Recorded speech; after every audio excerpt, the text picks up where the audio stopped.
Saudara, Kejaksaan Agung siap menetapkan daftar pencarian orang kepada Riza Khalid bila kembali tidak memenuhi panggilan Kejagung. 5 unit kendaraan milik Riza Khalid juga sudah disita karena diduga merupakan hasil korupsi.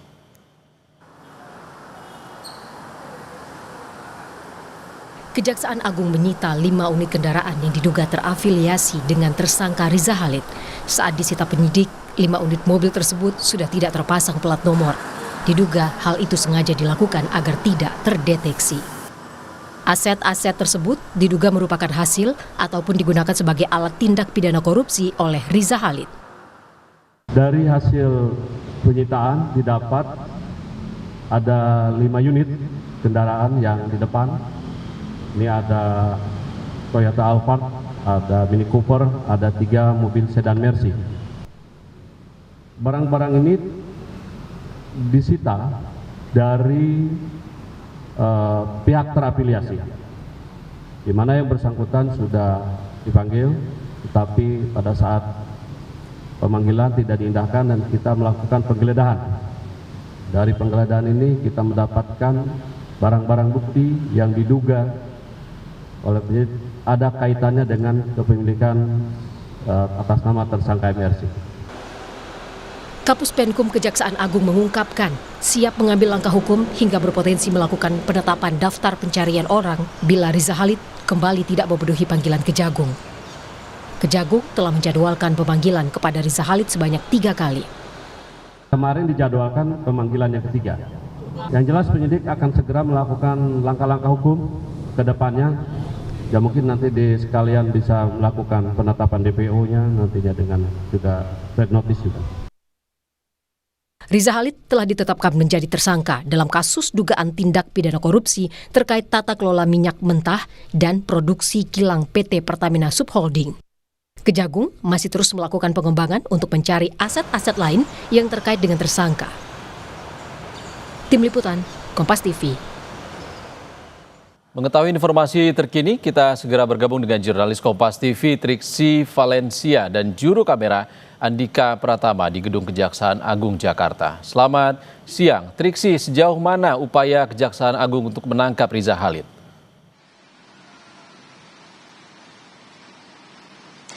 Ya, Ihsan, sejauh ini tadi yang disampaikan oleh Kapus Penkum Kejagung, Anang Supriyatna menyebutkan bahwa selain menunggu proses pemberian atau approval red notice yang saat ini masih dalam proses, sementara berkasnya ini sudah dimasukkan begitu ya ke dalam pihak kepolisian, pihak penyidik dari Kejagung ini masih menelusuri terkait dengan aset-aset yang dimiliki oleh tersangka, yakni Muhammad Riza Khalid maupun juga tersangka lainnya yang kita tahu ada 18 total, ada 17 tersangka lainnya yang ada di dalam dugaan kasus dugaan korupsi tata kelola minyak mentah dan juga produk kilang PT Pertamina tahun 2018 sampai 2023. Jadi kalau kemarin baru saja disampaikan ada beberapa aset yang kemudian berhasil didapatkan, termasuk juga ada uang tunai yang saat ini masih dalam penghitungan, baik dalam pecahan rupiah maupun juga pecahan mata uang asing.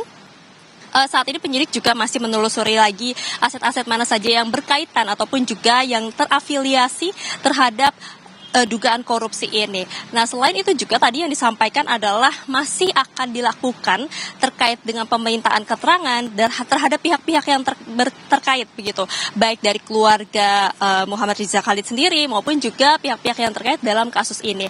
Jadi tidak menutup kemungkinan bahwa kalau misalnya nanti ditemukan fakta-fakta terkait dengan kasus, ada lagi tersangka yang bisa ditetapkan, ini masih ada kemungkinan, termasuk juga yang dikatakan bahwa pemeriksaan terhadap saksi-saksi ini masih berlangsung juga, bahkan sampai hari ini juga ada yang dilakukan pemeriksaan, namun memang tidak disampaikan siapa, termasuk juga dari pihak mana yang hari ini dipanggil dan juga melakukan pemberian keterangan untuk bisa membantu penyidik dalam mengungkap kasus ataupun juga menangkap dari tersangka-tersangka yang memang masih berkaitan dalam lingkaran dugaan korupsi ini. Nah, selain itu juga yang tadi kami tanyakan adalah terkait dengan keberadaan dari Muhammad Ridza Khalid yang memang saat ini dipastikan ataupun juga ditegaskan tadi dari pihak Kapus Penkum Kejagung bahwa memang tidak ada di Indonesia. Sehingga ini juga menjadi satu urgensi untuk menunggu approval dari red notice itu sendiri. Ketika sudah ada approval, red notice sudah dilayangkan, maka nanti akan ada bantuan dari Interpol di negara-negara lain yang bekerja sama dengan Indonesia tentu saja untuk bisa membantu menangkap dari Ridza Khalid maupun juga tersangka lainnya dalam dugaan korupsi lainnya yang memang juga sedang dalam proses red notice. Tapi memang masih ada tahapan yang harus dilakukan, Ihsan dan juga saudara, kalau tadi disampaikan masih ada rapat lagi yang akan dilakukan dari pihak Kejagung dengan pihak Interpol Indonesia, lalu kemudian juga nanti akan dikirimkan berkasnya ke luar negeri untuk kemudian baru mendapatkan ACC. Nah, setidaknya kalau dari informasi yang saya baca ada beberapa berkas yang harus diserahkan untuk kemudian mengajukan red notice ataupun juga red notice kepada beberapa pihak ataupun juga salah satu pihak yang sedang dituju. Yakni yang pertama adalah terkait dengan informasi identitas seseorang, seperti misalnya dari wajah, kemudian juga sidik jari, kemudian ciri-ciri segala macamnya yang bisa menentukan atau juga menginformasikan dari ciri-ciri orang tersebut. Lalu kemudian informasi yang berikutnya adalah terkait dengan apa kejahatan yang dilakukan orang tersebut untuk kemudian bisa meng-approve setidaknya syarat-syarat untuk diterbitkannya red notice ini. Nah, itulah tadi yang sudah disampaikan, kemudian juga masih ada pembahasan lebih lanjut juga, termasuk juga penerbitan DPO atau daftar pencarian orang yang saat ini juga masih belum diterbitkan. Tadi saya sempat menanyakan apakah kemudian kalau dari pihak Kejagung menyebutkan minggu depan baru nanti akan diperkirakan akan diterbitkan daftar pencarian orang terhadap Ridza Khalid. Apakah ini nanti akan membuat tersangka tersebut makin jauh atau mungkin bisa menghilangkan jejak begitu ya. Tapi ditegaskan bahwa ketika memang sudah ada upaya yang dilakukan atau langkah hukum yang sudah dilakukan oleh penyidik dari Kejagung maupun juga kerjasama dengan kepolisian, maka ada gerak batas yang batas terhadap Ridza Khalid yang sudah dilakukan, termasuk juga DPO yang saat ini juga masih dalam proses untuk penerbitannya. Jadi diharapkan juga masih ada permintaan untuk dari Ridza Khalid ini bisa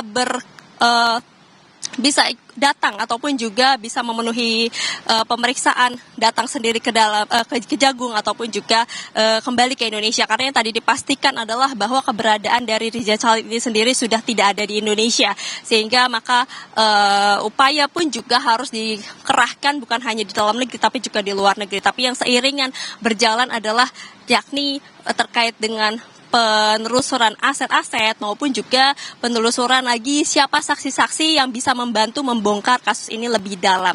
Karena memang tidak menutup kemungkinan bahwa tadi yang ditegaskan masih ada tersangka baru mungkin yang bisa ditetapkan ketika ada fakta-fakta baru ataupun juga aset-aset yang semakin bertambah yang bisa disita ataupun juga dibekukan oleh Kejagung untuk bisa meminimalisasi ataupun juga menghentikan proses dari penghilangan jejak ataupun juga proses dari pemindahan dana dan segala macamnya yang akan dilakukan untuk kemudian bisa mengurangi bukti-bukti terhadap para tersangka. Nah, kalau kita melihat sampai sejauh ini bagaimana Ridza Khalid sudah ditetapkan sebagai tersangka pada 10 Juli 2025, keberadaannya sendiri sudah disampaikan bahwa tidak ada di Indonesia sejak tanggal 10 Juli atau bahkan ketika Ridza Khalid ini masih dipanggil sebagai saksi yang kemudian juga mangkir sebanyak 3 kali. Jadi sebelum tanggal 10 Juli dirinya ditetapkan sebagai tersangka, Ridza Khalid ini juga sudah disampaikan bahwa keberadaannya tidak ada di Indonesia. Lalu setelah ditetapkan sebagai tersangka hingga saat ini juga kembali ditegaskan bahwa keberadaan Ridza Khalid ini tidak ada di Indonesia.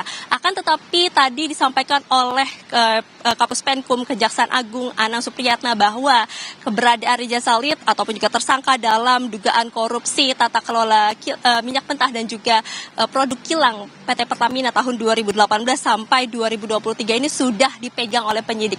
Jadi memang masih akan ditunggu lagi proses-proses ataupun juga dinantikan lagi proses-proses yang masih saat ini dilakukan oleh penyidik, penerbitan red notice, kemudian juga aset-aset penggeledahan yang dilakukan oleh pihak penyidik Kejaksaan Agung untuk kemudian menguatkan kembali bukti-bukti yang bisa memberikan memberikan tuntutan yang lebih berat ataupun juga nanti hukuman-hukuman yang nantinya dilihat sesuai begitu ya untuk diberikan kepada para tersangka termasuk juga kepada Rija Chalid yang juga masuk menjadi tersangka ke-18 dalam dugaan korupsi ini. Ihsan. Kejagung masih menunggu red notice dari Interpol. Terima kasih. Triksi Valencia melaporkan langsung dari Kejaksaan Agung Republik Indonesia. Terima kasih Triksi.